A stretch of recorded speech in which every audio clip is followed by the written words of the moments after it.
This week on Married to Medicine. And how to move forward. Well, some people can be played with, but I'm not one of them. I don't play with these type of mean girls. So I'm gone. Yo, what is up, everybody? Welcome back. Today we're going to be talking about the new episode of Married to Medicine, Season 11, Episode 12. Let's get right into this.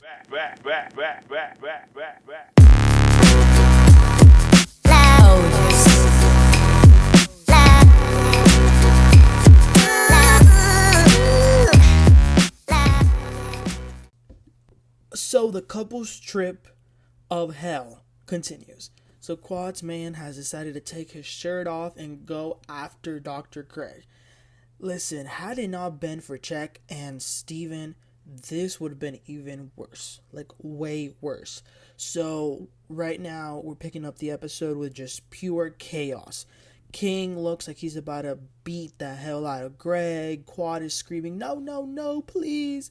Sweet Tea tells King, don't do that to my husband. So they're trying to separate her too.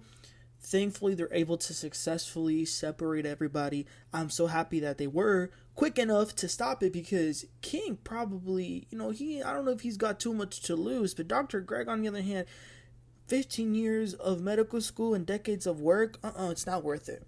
Meanwhile, poor Sweetie is going through it. So Contessa, Mimi, and Phaedra are holding her down.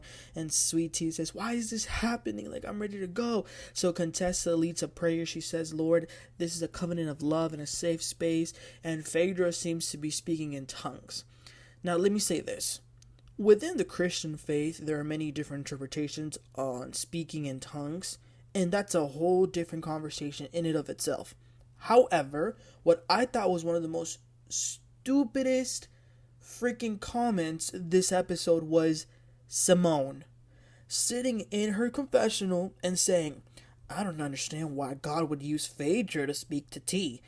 God can't even tell Phaedra to have a good relationship with Apollo and Shireen. What? What did you just say, Simone? What the hell does that have to do with anything? And why does Phaedra need to have a relationship with Shireen? Like, do you hear yourself? They're just grasping at straws. Like, you know what? Let's bring back Tammy. Are you going to have a good relationship with her? Let's bring Tammy onto the show. I just couldn't believe that she said that. I thought it was very disrespectful. And they're all on different sides of the beach. King still can't stop looking at Greg with like such vitriol. Like, damn. I was like, are you that insecure that your girlfriend's ex is here? Like, why are you so mad? So then they decide to head back. They go in two different boats. One boat has all the messy, bitter lunatics of the show. And then the second boat is the people who have revived the show over the past 2 years. Phaedra, Sweet Tea, and Greg. Greg looked mad as hell. But you know what? I probably would be too if I was almost jumped a few minutes ago. Phaedra, on the other hand, she says that she's not really bothered, and Apollo's opinion really doesn't matter because he doesn't control her. So it is then the next morning. So this was another one of those scenes that I just found to be so deplorable. Apollo, his mistress Shireen, Heavenly, and Simone have a sit down. And Heavenly says, I need to apologize to y'all. You're apologizing to them? You should be apologizing to Phaedra. What? So Apollo is complaining about Phaedra, who has, that's my good buddy that she brought as a date. He says that even Chuck invited him to the strip club the night before. Listen, Apollo, we ain't forget your time in Atlanta. We know that you are a liar and you will make things up. And then Shireen has the nerve to say, oh, well, Phaedra she had an agenda. Lady, you were the mistress. You don't get to talk on this. And by the way, look at you now, Shireen. You ain't even with Apollo anymore. So, how does this make you look? But you guys, Heavenly and Simone, they still got the nerve to say to Apollo, well, Phaedra is weird towards us. She doesn't open up to us. Maybe she feels some type of way about us. I mean, how? So, all of that just went down yesterday. And they still got... They can still with a straight face complain that Phaedra doesn't open up to them. I mean, how cynic can you be? And then Apollo says, oh, well, because you guys are doctors and she's a lawyer, Phaedra wants to be smarter than y'all. And then Simone says, well, we're all strong-minded bitches. We see right through her. But you know what? In all seriousness, to see Apollo sit there with some random women that he barely even knows, to talk about the mother of his kids in such a negative way, it is so sad. And then him and Shireen decide to leave after that. So then Jackie goes over to Phaedra's room, and Jackie says, what are you doing? And Phaedra says, I'm getting ready to leave. And Jackie acting all surprised, what? Why? And Phaedra says, listen, I was so disappointed yesterday, mainly in you, because out of everyone, I trust you the most, and that was a crazy situation that happened. Jackie acting all innocent. Well, I don't know. I don't know Apollo. I don't know the dynamic. I don't know. So Phaedra says, well, nobody came to support me at all, and this is not the type of friends that I hang out with. So I'm going to leave. Some people can be played with, and I am not one of them. I don't play with these type of mean girls. Then in her confessional, she makes a good point. She says that in this group, they make sure to get rid of the newcomers every single time.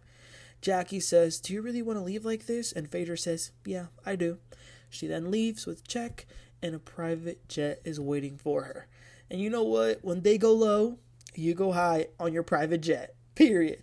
So everyone else is getting ready for the last day of the trip. They split up, the men and the women. Oh, by the way, the guy who was almost physically assaulted, yeah, he left. But the one that almost actually did it, he stayed. So the women all went to a distillery, and they were making drinks for them and things like that. Simone says that yesterday was like probably the worst experience that she's had in this group. And I mean, she might be right. From Apollo versus Check, Phaedra versus Apollo, Phaedra versus Shireen, Sweet Tea versus Heavenly, and then King versus Dr. Greg. Simone then tells them all, Phaedra told Jackie that we're all mean girls. Jackie says, yeah, she pretty much told me that she's done with the group. Toya did seem to be a little bit surprised by this, but I think that they were all low-key envious of the fact that she got on a private jet, because they kept noticing that. I don't know if y'all noticed, they kept reiterating that private jet part. So then the men, they go to a place where they can smoke and make cigars. King is acting like everything is normal. He says that to him it's about respect and certain lines you just don't cross. Damon then makes a comment about they are men, and when they talk about either their wives or their kids, or just certain lines are crossed, no matter how kind you are, you're going to react in some type of way. By the way, did y'all see Heavenly is under fire for a comment she made about men? Let me know in the comments if you know what I'm talking about. So then they go back, they reunite the women and the men, because they're going to get ready to have the last night event. They're going to have a couples therapy. They still have the audacity to say they're going to have couples therapy. Even Toya is over it. So on their way to the activity, Contessa, her husband, Mimi, and Steven, they FaceTime Greg and Sweet Tea. Greg is still pretty riled up about everything that went on yesterday, but I thought it was nice that they were checking up on them. So then we head over to the Lunceford household, Greg and Sweet Tea. So they're talking about the drama, how Quad really started all of it that night when she was making those comments by the pool. Greg says, I just had to get out of there. It was a toxic environment. Someone was about to get her, and had they not stopped it, it would have been a fight till the death. And Sweet Tea says, I don't think it would have been a fight till the end. It wasn't all that. And Greg says, do you know him? What you gonna do? And Sweet Tea says, I was right there, and I'm combat trained. Greg says, combat my ass, you're still a woman. And Sweet Tea says, the combat trained, we are trained against men and women. But there were so many people there, it wasn't going to be a fight till the death, I can assure you that. So Greg looks at her and says, you can be so naive sometimes. It's kind of sweet. And Sweet Tea's like, stop, just be quiet. Greg says, this man was getting ready to charge at me. You don't know what was on his mind. And Sweet Tea says, I still don't think it would have been that bad. And Greg says, okay. So he gets up and leaves. He goes into his room, and then Sweet Tea goes up there and follows him. And I don't know if Greg forgot they were mic'd, but he says to Sweet Tea, this is all your fault. Don't make ish to make me go off. And Sweet Tea says, I'm entitled to my opinion. And Greg says, your opinion doesn't make sense. You think you know everything. You should listen to the leader of the team. And Sweet Tea says, I don't think it has to get to that point where you have to say that I'm naive. Greg says, I don't know who you think you're talking to. Stop saying stupid stuff. And Sweet Tea again says, stop. Oof, that was hard to watch. It was very uncomfortable and hard to watch, I'm not gonna lie. First of all, okay, I do gotta say, I don't want to pretend like, this is so out of this world that a married couple would have a heated fight. I think that perhaps in the moment, Greg might have felt as if Sweet Tea was making light of the situation. Maybe that's why he got mad, but it doesn't matter regardless. He needs to stop talking to his wife in this manner. The way Sweet Tea rides for that man and treats him so well, so he should never talk to her like that under any circumstance. But because she doesn't deserve it, she doesn't, and all this does is perpetuate the things that they've already been saying about him. So I didn't like it at all.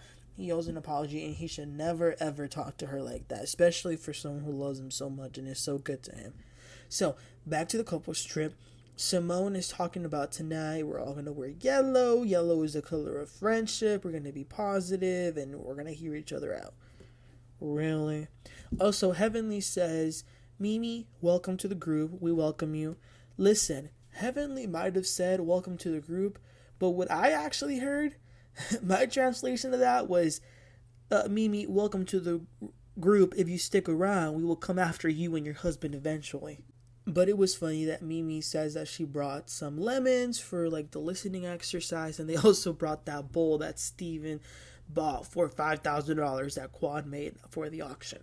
Simone is yet again saying it's been said that we're mean girls, but we're all about love and support. So they take a seat. The rules are if you have the bowl, only you talk. So the first question for them to answer is, what is your opinion about exes? And Mimi begins by saying that when there are exes in the group at the same time, it's usually because the exes have done the work. But what she experienced yesterday is a clear indication that these particular exes have not done the work. She says, have y'all even as exes thought of forgiving what you did in the relationship? Like, y'all haven't moved on. There needs to be forgiveness. And I agree with everything she said. Jackie then says, if one of Curtis's exes are out there, they're not welcome here. So then Toya goes and Toya says, listen, we are wrong. We're saying that we're not mean girls, but we need to look in the mirror and see that we do some effed up ish. Toya is right. I mean, throughout the 11th season of the show, we've had people accuse husbands of being gay, accused a fellow cast member and executive of doing drugs, accused people of sleeping with this. I mean, the list just goes on and on, right? Heavenly, then it's her turn, and she says that she was wrong. And she was inconsiderate of bringing the ex around to the group, and she's formally apologizing to Quad. King goes, he says something about the ex, says, I don't know, he's been doing too much talking. Then Dr. Eugene gets the bull, and he feels a little awkward because he says that he is cool with Dr. G, and he does want to acknowledge his feelings too, because he still considers him part of the group. So then Quad says that she just wants people to put themselves in her shoes, and it'll become clear. Curtis finally talks. He says that how are they going to reach out to Greg, Lateasha, and Phaedra, and how to come back to the group. And Contessa says, well, we just talked to them on our way here, and he was furious. Damon gives one of his speeches, but given how his own wife moves, his words really have no meaning to me at this point. But one thing is clear, is that the Luncefors will probably not be in the same room as Quad and her man the remainder of the season. And that was the end of the episode. Okay, guys, give me your thoughts on this episode. Again, I felt very bad at the way Dr. G was talking to Sweet Tea. She don't deserve that. It's not okay. But as far as Phaedra, I'm so proud of her for leaving and calling it how it is. Mean girls. The mean girls of Married to Medicine. And I know Simone and them, they've got a problem with that. But at the end of the day, it's the truth. It's the truth. And it is what it is. I mean, there is a reason why Wendy Williams never had any of the Married to Medicine cast on her show. Listen, let me know your thoughts, you guys. Please don't forget to like and subscribe, and I'll catch y'all next time. You have a great one. Bye.